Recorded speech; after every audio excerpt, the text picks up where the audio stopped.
৩০ সালে বিএনপি ঘোষিত রাষ্ট্র কাঠামো মেরামতের ৩১ দফার লিফলেট বিতরণ ও গণসংযোগ করেছেন হাফেজ মাওলানা মাহমুদুল হাসান শামীম।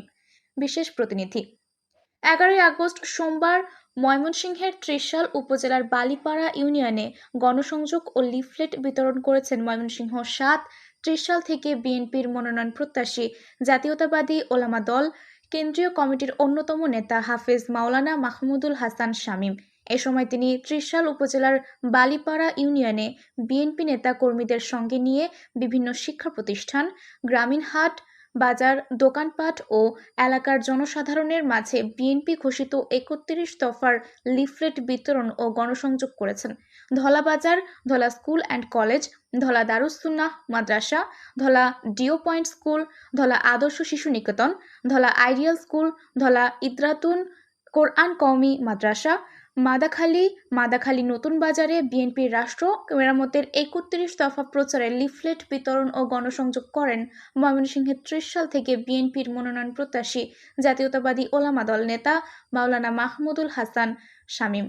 বিএনপির ভারপ্রাপ্ত চেয়ারম্যান তারেক রহমান ঘোষিত রাষ্ট্র মেরামতের ৩১ দফা কর্মসূচিকে জনগণের মাঝে ছড়িয়ে দিতে দীর্ঘদিন যাবৎ ময়মনসিংহের ত্রিশালে সাধারণ মানুষের মাঝে বিএনপি ঘোষিত রাষ্ট্র মেরামতের ৩১ দফার লিফলেট বিতরণ ও গণসংযোগ করে চলেছেন ময়মনসিংহ ৭ ত্রিশাল থেকে মনোনয়ন প্রত্যাশী জনাব হাফেজ মাওলানা মাহমুদুল হাসান শামীম।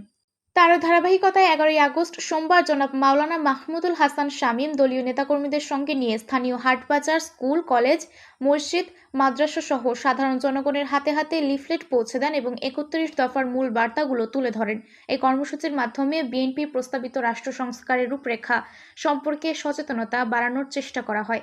বিএনপি নেতৃবৃন্দ মনে করেন এই ৩১ দফা বাংলাদেশের ভবিষ্যতের জন্য একটি বাস্তবসম্মত ও জরুরি পরিকল্পনা। ৩১ দফার আলোকে যুব সমাজের উদ্দেশ্যে জনাব মাওলানা মাহমুদুল হাসান শামীম বলেন, আগামীতে বিএনপি সরকার গঠন করতে পারলে যুব সমাজের ভীষণ চিন্তা ও আকাঙ্ক্ষাকে ধারণ করে আধুনিক যুগোপযোগী যুব উন্নয়ন নীতিমালা প্রণয়ন করা হবে। অবহেলিত কৃষিজীবী ও মৎস্যজীবী মানুষের উদ্দেশ্যে জনাব মাওলানা মাহমুদুল হাসান শামীম বলেন, বিএনপি সরকার গঠন করলে কৃষি পণ্যের ন্যায্য মূল্য নিশ্চিত করা হইবে। পর্যায়ক্রমে সকল ইউনিয়নে সরকারি ক্রয় কেন্দ্র স্থাপন করা হইবে। প্রয়োজনে ভূতর্কি দিয়ে হলেও শস্য বীমা, পশু বীমা, মৎস্য বীমা এবং পোল্ট্রি বীমা চালু করা হবে। কৃষি জমির অকৃষি ব্যবহারে নিরুৎসাহিত করা হবে। কৃষি, মৎস্য ও প্রাণী সম্পদ খাতের উন্নয়ন এবং গবেষণার জন্য অগ্রাধিকার ভিত্তিতে কর্মকৌশল প্রণয়ন ও বাস্তবায়নে কার্যকর পদক্ষেপ গ্রহণ করা হবে। এতদও সংশ্লিষ্ট রপ্তানিমুখী কৃষি প্রক্রিয়াকরণের শিল্প খাতকে প্রণোদনা দেওয়া হবে। তিনি উল্লেখ করেন, শহীদ প্রেসিডেন্ট জিয়াউর রহমান ১৯ দফা কর্মসূচির ভিত্তিতে বাংলাদেশকে খাদ্য স্বয়ংসম্পূর্ণ করেছিলেন।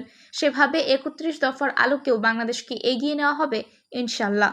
এ সময় ত্রিশাল উপজেলা বিএনপির অঙ্গ ও সহযোগী সংগঠনের নেতাকর্মীরা ছাড়াও উপস্থিত ছিলেন সাবেক স্বেচ্ছাসেবক দলের কেন্দ্রীয় নেতা বাদল, জাতীয়তাবাদী ওলামা দল ঢাকা মহানগর উত্তর এর সিনিয়র যুগ্ম আহ্বায়ক মুফতি এম আশরাফুল আলম, স্বেচ্ছাসেবক দল নেতা ওমর ফারুক জুয়েল, ওলামা দল ঢাকা মহানগর উত্তর এর নেতা মাওলানা নূর হোসাইন, ময়মনসিংহ জেলা ওলামা দলের যুগ্ম আহ্বায়ক মাওলানা শফিকুল ইসলাম, বালিপাড়া ৯ নং ওয়ার্ড বিএনপি সভাপতি সুব্রত আলী, সাধারণ সম্পাদক প্রবীণ নেতা আসমত আলী প্রমুখ। তারা এলাকাবাসীর মাঝে গণসংযোগ চালিয়ে বিএনপির রাজনৈতিক দর্শন ও ভবিষ্যৎ কর্মপরিকল্পনা তুলে ধরেন।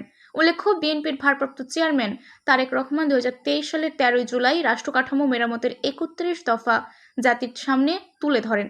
এই ৩১ দফা সম্পর্কে মানুষকে অবহিত ও তা বাস্তবায়নে মানুষের সমর্থন আদায়ে বিএনপি ও অঙ্গ সংগঠন সমূহ দেশব্যাপী নানা কার্যক্রম পরিচালনা করে আসছে।